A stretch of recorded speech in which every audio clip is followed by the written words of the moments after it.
clinical psychologist and as someone that specializes in the treatment of complex PTSD, what I see probably most often is that intersection of mental and physical health challenges, because they're both rooted in that dysregulation of the autonomic nervous system.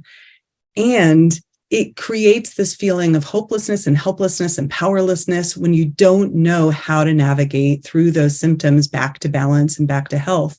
And I know this is what really has connected you and I around the polyvagal lens, the polyvagal work, is that it gives that frame, it gives an understanding of what is happening in response to traumatic events and how that's impacting our nervous system and chronic stress and all of that. But also it starts to guide a path towards healing.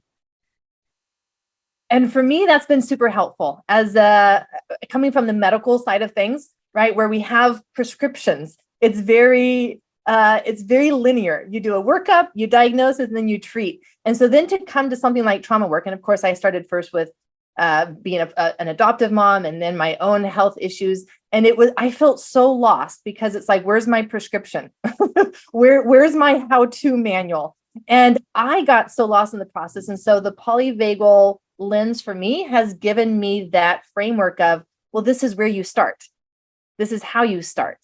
And knowing that I have to start with creating a felt sense of safety.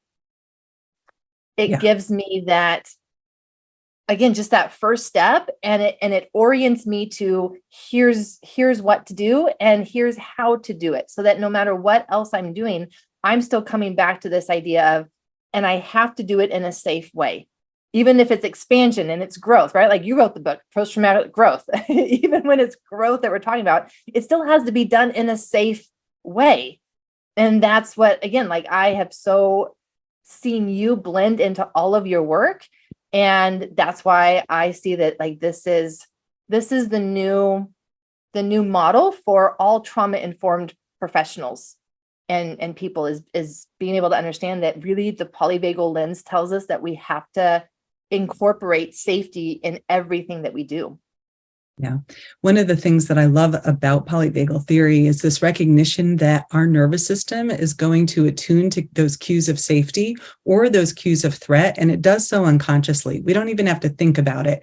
Right. And so if we're going in to see our doctor or any professional, and they're coming at us with a flat face, with a list of questions, looking at their computer screen, disconnected from us relationally, our nervous systems actually don't necessarily respond to those cues as cues of safety, as cues of being understood, held, attuned to, all of the things that our bodies and our felt sense knows what feels safe.